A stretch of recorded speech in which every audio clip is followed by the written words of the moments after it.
Bonjour et bienvenue sur Traveler Check TV. Alors si je vous dis le pays européen où il y a le taux de suicide et le taux de criminalité le plus bas de la zone euro, vous me répondez Chypre.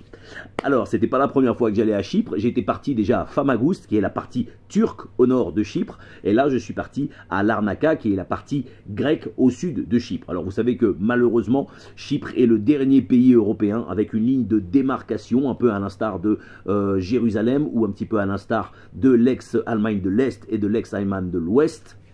Donc, ça, on en parlera un peu plus tard dans la vidéo. C'est un peu chelou comme concept, mais bon, c'est ce qui fait la particularité de Chypre. Donc me voilà arrivé à l'aéroport de Larnaca.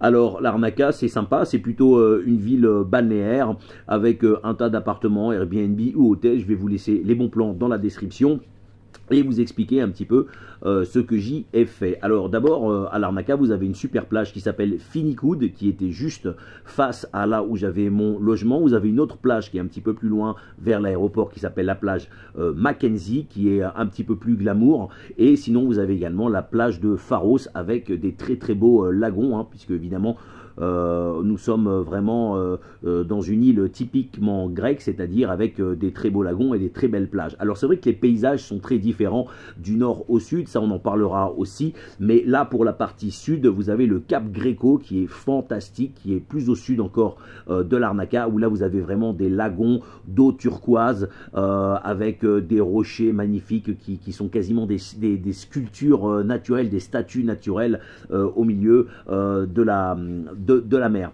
À Larnaca, vous avez également le fort médiéval qui est absolument à visiter. Alors, on ne sait pas trop de quand il date. On pense qu'il a été, la forme actuelle a été construite et finie au XIIe siècle sous l'Empire byzantin, ensuite retravaillée sous l'Empire ottoman jusqu'au XVIIIe siècle, XIXe siècle, et ensuite ce fort médiéval a servi de prison sous l'occupation, la colonisation anglaise pour les détenus qui étaient condamnés à mort. Donc il y a plusieurs exécutions qui ont eu lieu dans ce fort médiéval par pendaison. Alors la salle d'exécution est encore visible dans le musée lorsque vous visitez ce fort médiéval. Autre chose très importante à visiter, monument à visiter à Larnaca, à côté de l'aéroport, vous avez une mosquée qui s'appelle la mosquée Ala Sultan Tekke, et cette mosquée en fait serait la mosquée où il y a le mausolée de la nourrice de Mahomet. Alors on pense que c'est sa nourrice, peut-être même sa marraine, sa tante, on n'en est pas bien sûr, qui s'appelait Haram et qui serait morte dans les rues de Larnaca d'une cause d'un accident en tombant d'un mulet qui se serait emballée dans la ville de Larnaca, et elle serait donc mal tombée et elle serait morte, et donc son corps, son mausolée est dans la mosquée Ala Sultan Tekke, donc mosquée vraiment à visiter, typiquement ottomane, puisqu'elle a été évidemment au fur et à mesure des siècles retravaillée, mais elle date de l'époque de l'occupation arabe de l'île de Chypre. Alors vous savez que Chypre est vraiment à cheval entre le Moyen-Orient, le Proche-Orient et l'Europe, hein, puisque juste en face vous avez le Liban, la Palestine et l'Israël. Ça a été longtemps souvent un lieu de refuge pour les réfugiés palestiniens ou les réfugiés libanais qui fuyaient les guerres.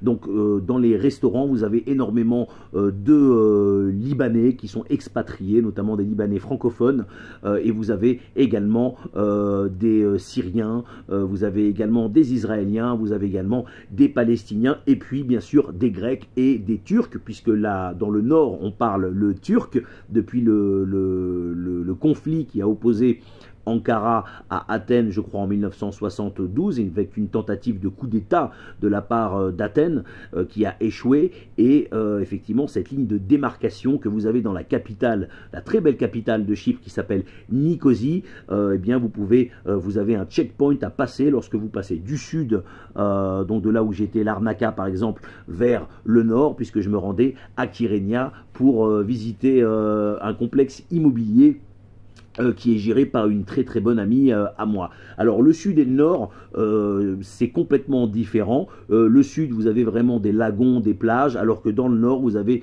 plutôt des reliefs montagneux avec des criques, et c'est beaucoup plus sauvage, et il y a beaucoup moins d'habitations dans le nord.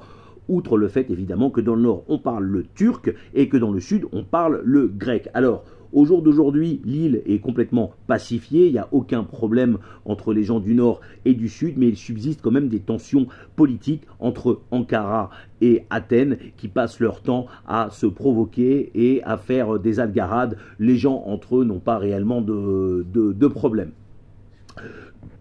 Ah oui, et puis j'ai failli oublier bien sûr à Larnaca un autre monument incontournable à visiter. C'est la Saint-Lazarus Church, donc l'église Saint-Lazare, qui est une église byzantine orthodoxe magnifique que vous pouvez visiter. Alors elle est toute petite mais elle est très belle, et vous avez un musée, le musée de l'église Saint-Lazare, de Saint-Lazarus Church, où vous avez toutes les reliques en or magnifiques qui datent de l'époque byzantine, que vous pouvez voir et en apprendre un petit peu plus sur l'histoire de l'église orthodoxe, de la Grèce et bien sûr de cette Saint-Lazarus Church, qui est vraiment une petite église, qui est église cathédrale même presque, qui est vraiment magnifique. Alors non loin de là, vous avez également une très très bonne adresse, restaurant chicha libanais qui s'appelle Yaharbibi, dont le patron d'ailleurs s'appelle comme moi Alexis, et très sympathique. Et vous avez des spectacles de danse du ventre que je vous ai mis en vidéo au tout début du reportage. Je crois que c'est tous les vendredis et tous les samedis soirs. Donc ça s'appelle Yahbibi, et vous pouvez y déguster des spécialités libanaises. Vous pouvez également assister à des super spectacles de danse du ventre tous les week-ends. Alors les points positifs, eh bien comme toutes les îles grecques, Chypre est vraiment restée très naturelle, est une île qui est très très proche de la nature, avec les lagons et les belles plages dans le sud et les reliefs montagneux dans le nord. L'île n'est pas chère, que ce soit le logement ou la nourriture. Vous vous en tirez vraiment pour des vacances pas très chères, et les gens sont extrêmement sympathiques, que ce soit dans le nord ou dans le sud. Personnellement, je n'ai rencontré que des gens qui étaient charmants.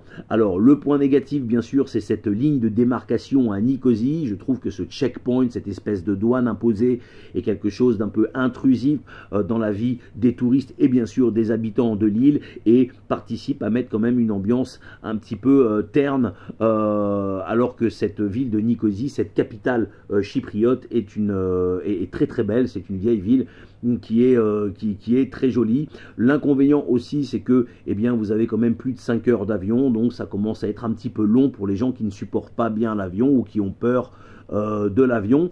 C'est pas encore trop touristique, en tout cas hors saison c'est très agréable. Moi j'y étais allé au mois de mars et c'était vraiment très très confortable. Il n'y avait pas de queue dans les restaurants, les gens n'étaient pas stressés et les prix étaient tout à fait abordables. Alors on n'y va pas pour faire du shopping à Chypre, on y va surtout pour se détendre et pour profiter des lagons, de la plage et de la nature, et des bons gyros grecs ou des bons durum typiquement turcs dans le nord de l'île. Donc je conseille vraiment la destination de Chypre. Personnellement j'ai beaucoup aimé Larnaca, j'ai beaucoup aimé le Cap Greco, j'ai beaucoup aimé Kyrenia, Nicosie, et bien sûr la ville de Famagusta lors de mon premier voyage côté turc aussi, qui est une ville très très belle, comme ça un petit peu plantée au milieu de la nature avec des casinos. C'est un petit peu c'est assez surprenant comme paysage. Et on a gardé ce cachet vraiment très naturel, en espérant que l'immobilier, les constructeurs immobiliers ne dénatureront pas ces sites qui sont magnifiques. Voilà. tu likes, tu t'abonnes, tu partages. Si tu veux mon e-book qui sort au mois de janvier, eh bien tu laisses un email, tu envoies un email au email que je t'ai laissé dans la description. Et bien sûr, voyager, voyager, voyager. Salut!